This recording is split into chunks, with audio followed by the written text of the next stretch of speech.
Director's cut number 3, chat. Revenge of the Director. My God, be careful. Okay, when I started this director's cut, I figured, hold on, I got to put on Luke Smith. Oh, he's already there. Beautiful. All right, when I started this director's cut, I figured it'd be an easy couple thousand-word post. My plan was to rapidly look back at the past 6 months of Destiny 2 and lay out a simple outline where we want to go this fall. I think I still did that, but I ended up wanting to talk about every why, the team, and share how we are thinking about Destiny. I remember following games when I was younger and being excited to dig into the messages of the developers put together, like Tygal's posts on raids and dungeons back in my WoW days, and I loved it. And I love reading those posts. Maybe this was a love letter to the long form. It was a love letter to long form communication, a relic from a time before of hot takes, 140 out of 280 character posts and upvotes. I didn't think this would add up to something longer than almost every paper I wrote in college, but here we are. Before we get to today's programming, I want to circle back and reloader mods and also about mods more generally in Armor this fall. In case you missed my Twitter thoughts, these general mods, which provide the exact same effect as hand cannon loader, but also affects other small arm weapons, cost 4 to 5 energy depending on the mod, do not have elemental affinity associated with them. These general mods, which are 11, are unlocked for everyone automatically, so you can start to tinker right away. Basically, we want to specialize your weapon. It requires matching your armor's energy type, and then you get an energy discount for on-socketing the mod. Cool. Thanks for questions on this. So let's finish this series by looking at combat, where the action game and RPGs collide, and begin the conversation about the single evolving world portion of our vision. We'll have more on the evolving world later this month after the feeling has returned to my fingers. Nice. So Ben, why don't you read like parts 1 and 2 of this, and I'll pick up at parts 3. Sounds good. Okay. Combat, the inevitable collision of action and RPG. We want the game to be an awesome power fantasy where challenges can push back on its players. As we discussed in part 1, the game started to bend in year 2 under the weight of its power and Destiny's imperative that it ride the line between action game and RPG. This section is going to explore the collision across a variety of places, the UI, the player character, and of course PvP. Part 1, damage numbers and the 999 problem. Destiny 2 is built with very different goals in mind than was much improved version of the game we've been playing today. Some parts. Ben, hold on. Yeah. My Discord's being weird. Okay. Can you disconnect and reconnect? Sorry. Sure. Okay. It's still going robot. That's weird. Let me switch the server location. Is Discord just having issues today, chat? It might be.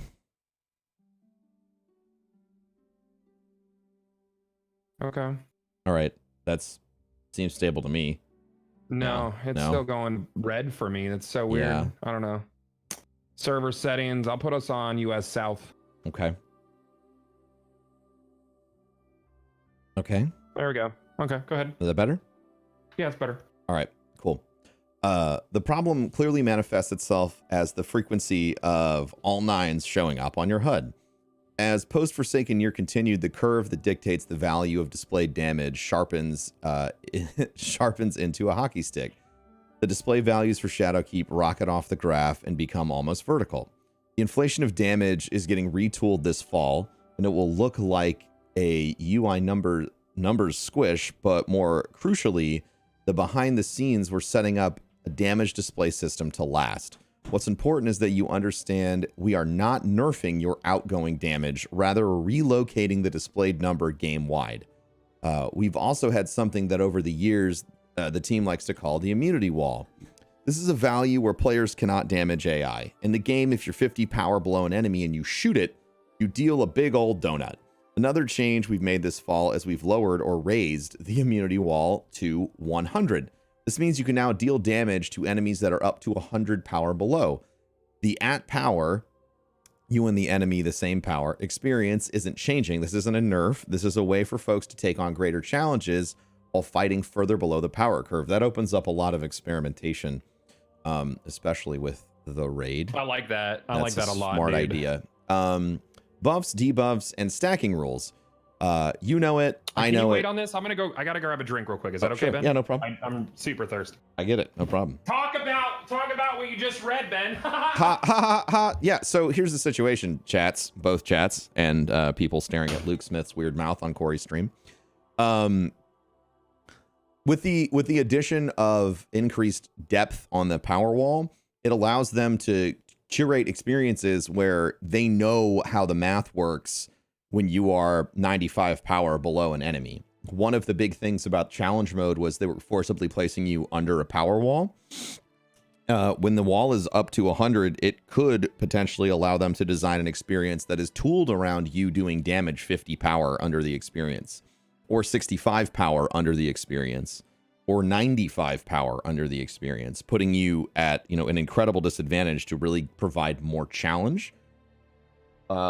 I think that this is a really, really, really solid idea, and definitely, I know that the concern is a UI change, but being able to have a lot more flexibility in how you design encounters is cool. And, you know, the challenge mode for whatever the new raid is could be 60 power under what you end up at, and you could still be forced into that kind of combat. Now, you can make challenges a lot more in depth with this. I want to make sure I didn't miss anything here. Displayed damage values are relative to the player's power level. Oh, okay. So the big change they're making is one of the parts is that displayed damage values is relative to the player's power level. Cool. Cool. I'm excited about it, man. Take a bite of my sandwich. It's a spicy turkey sandwich.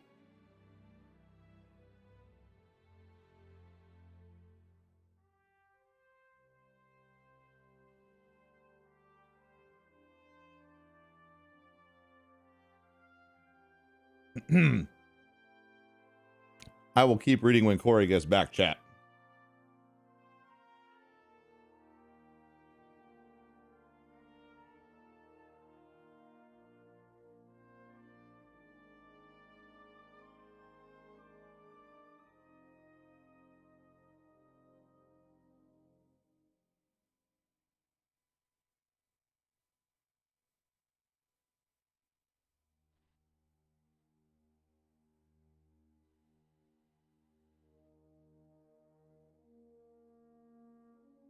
All right, Ben, sorry. I had to get my chicken nuggets too. All right. All right, now I am ready, Ben. Cool. You may continue your reading. Buffs, debuffs, and stacking rules. You know it, I know it, and Glad knows it. The way damage stacking works in the game right now is busted. Multiplicative damage combines with exponential damage inflation above to send damage numbers soaring heights that we cannot continue this way. We've taken all of the weapon damage buffs, these enhance players' outgoing damage that can appear on the character, and stacked their damage effects.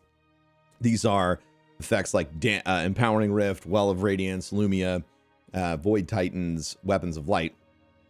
We also overhauled the system under the hood, so damage calculations only use the most powerful buff on a player at a given time. It's got nuance to it, though. If you're under the damage effect of something like something stronger than Well of Radiance, you still receive the healing effect of the well, but the damage bonus is another buff. Lumias are Weapons of Light. So they are taking away stacking damage buffs. Okay, that's good. Yeah. We've made changes to debuffs as well. A debuff is an effect that weakens the enemy. We've touched the effects and durations of a number of them. These effects include Hammer Strike, Shattering Strike, Tractor Cannon, Shadow Shot. Shadow Shot will now work on powerful weapons as well. In general, cool. Yeah, that's a blanket buff to Shadow Shot. So now you can use Shadow Shot on bosses to debuff them, which is awesome. Or when this drops. In general, only one ability buff can be active at a given time. Enemies can be affected by one debuff at a time. There are notable exceptions in forms of exotics and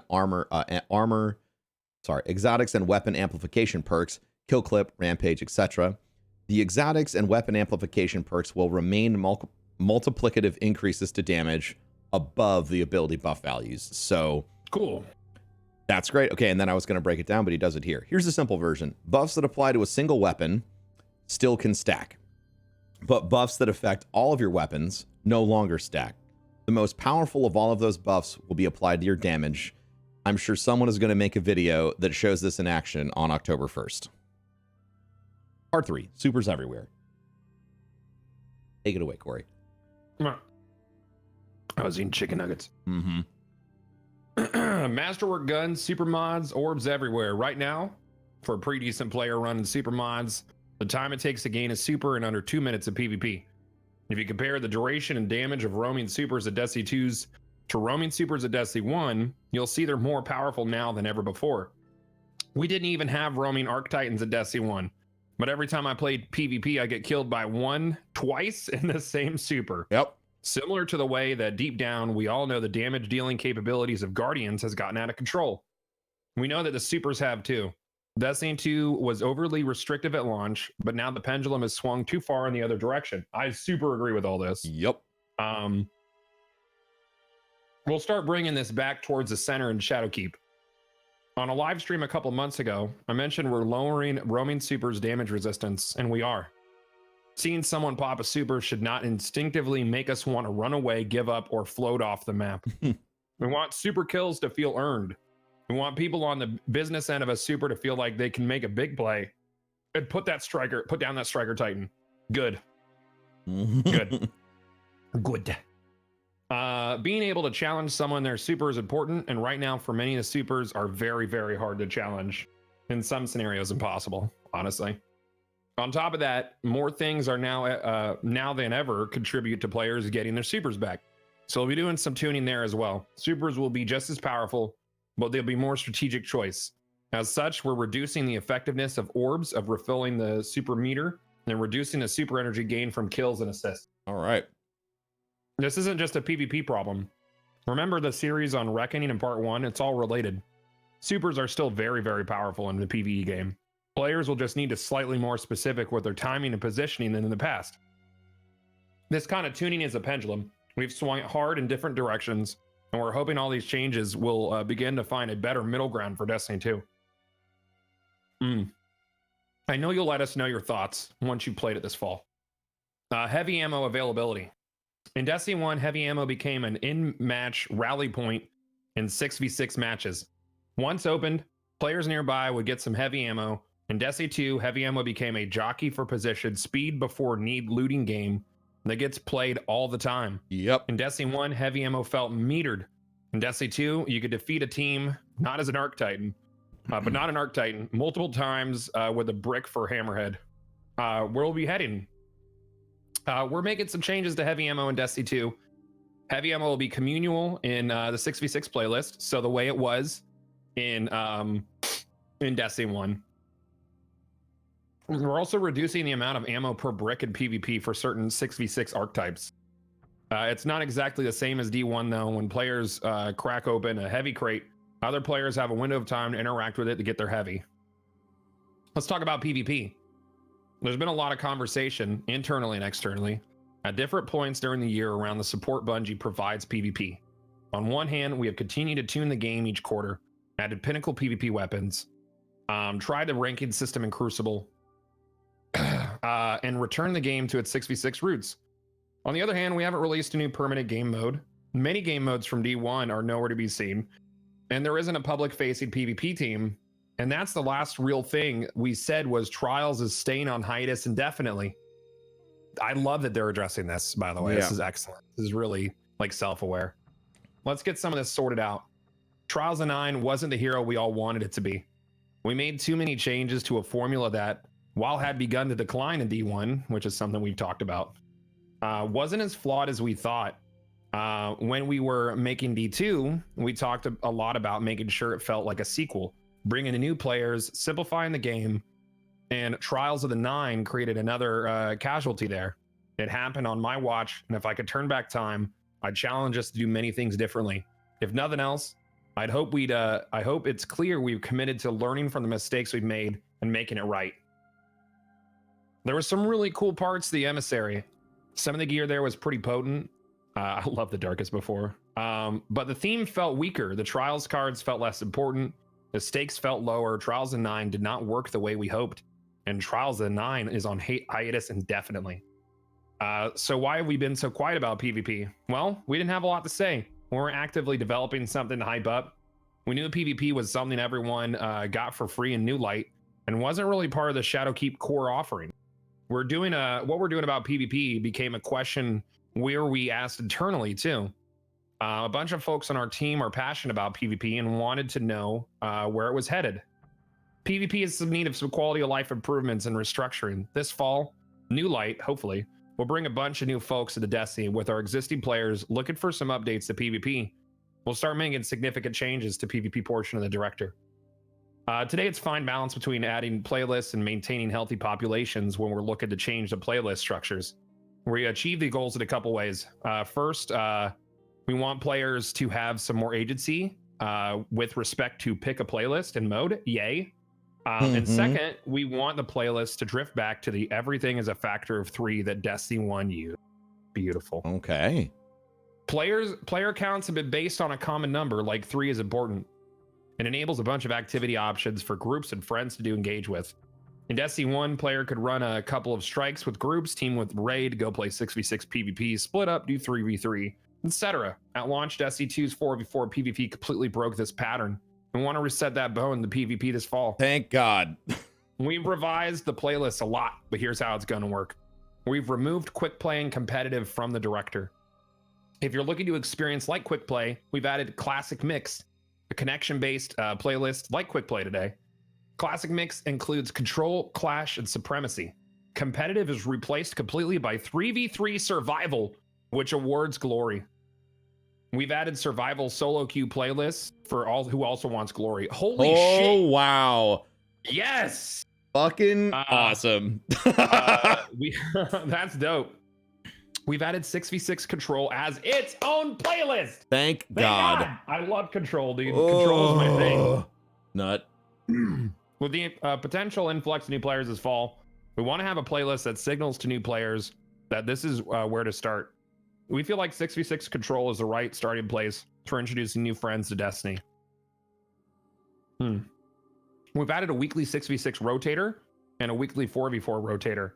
These rotator playlists are where modes like Clash, Supremacy, Mayhem, Lockdown, and Countdown will appear.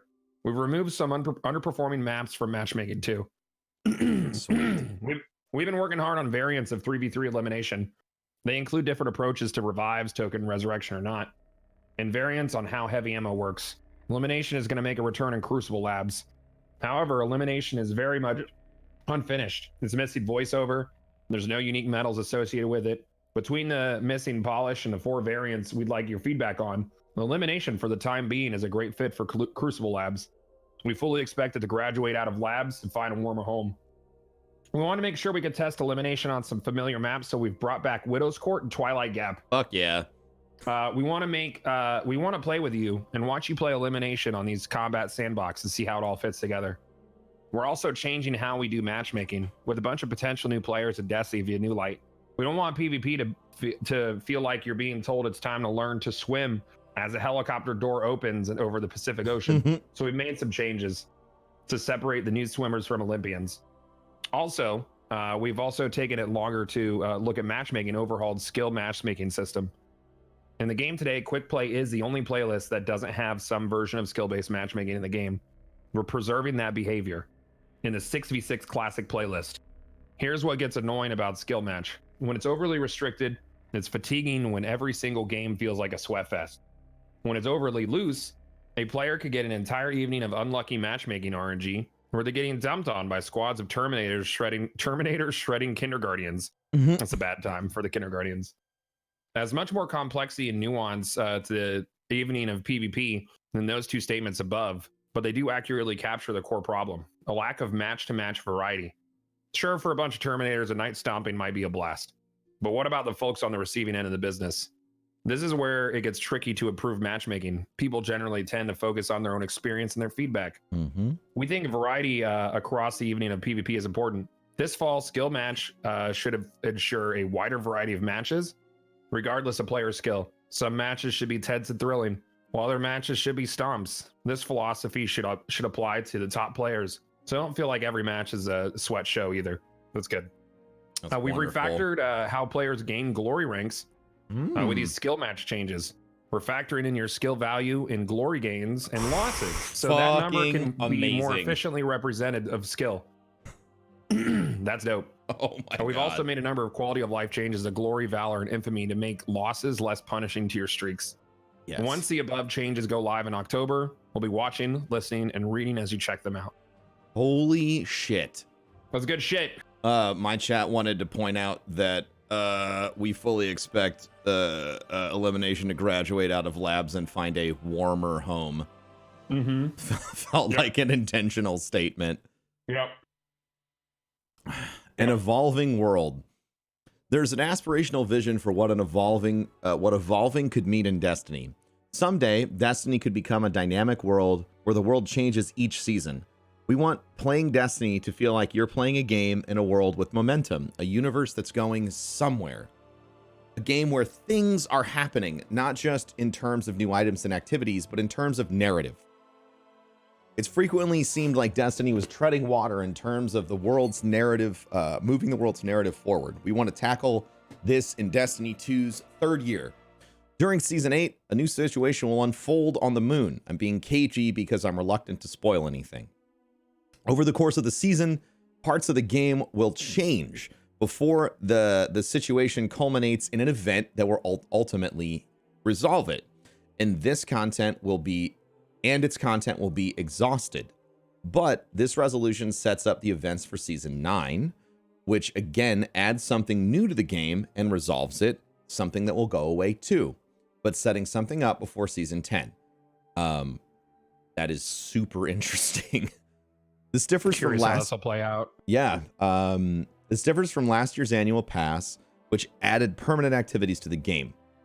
This year, we'll see events that last for 3 months, offer rewards to chase, although at the end of that period, the activities will go away. Some of the activities. Some of the activities will go away. For a time, the rewards will too. But we acknowledge that part of Destiny is collecting all of the stuff. So in future seasons, the weapons and legendary armor associated with these activities will be added to other reward sites. I alluded to this when we were looking back. The game continuing to grow forever is not something we can support. Destiny's simulation, fidelity, and architecture fundamentally make it a big game. I've seen a lot of Game X does it, why can't Destiny? But the referenced games and ours have very different technical profiles.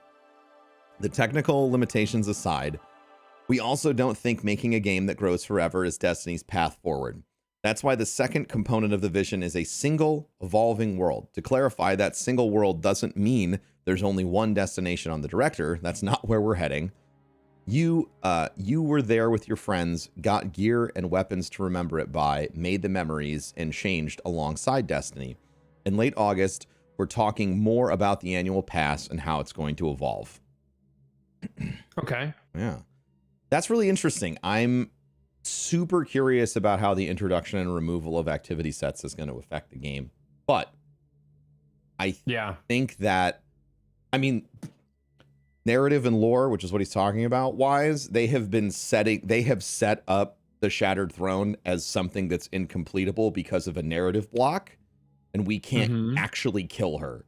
So we are going to break the Shattered Throne, or we are going to break, something that turns the death battery off and provokes the future. Did they say that we were going to culminate that? Is that what they said? They have not said that, but narratively, the reason that Forsaken is stuck and it can be a fixed point is because of that encounter. Yeah. Because we are perpetuating that. So I think something will happen there that will allow us all to progress the story forward. Yeah. Okay. I think that there'll be interplay, because whatever's happening on the moon and whatever's going on with Savathun and whatever happened with Riven is all tied together, and you have to yank one of the threads to start to unravel everything. I think that's where it'll, if I had to guess, I think that's where it'll start. Sure. Closing time. If you made it this far, thanks. I think I could probably write another 10,000 words about this game. This fall is my 9th working on Destiny. At times, it's felt longer than 9 years. There have been dark, dark days for you, for us, and certainly for me. But this year has been special. There's been a lot of fun talking with you and getting to try some different things. Whether there's a stream where I turned up unshowered because my hot water went out in the morning of, yep, or a Twitter promise that turned into way too many words, this. The Bungie team has worked incredibly hard. We're excited for Shadowkeep, to get Shadowkeep on your hard drives in October. Big thanks to them for working hard, for the hard work, and also for helping me put together on a comically tight timeline. Many emails and work-related IMs were sent during the constructionist message. Thank you for playing, reading, and being part of the community. See you soon, Luke Smith. So that is the get from Luke Smith, man. That was, I'm about it. yeah, that I'm was fucking about it, dude. everything I wanted to read.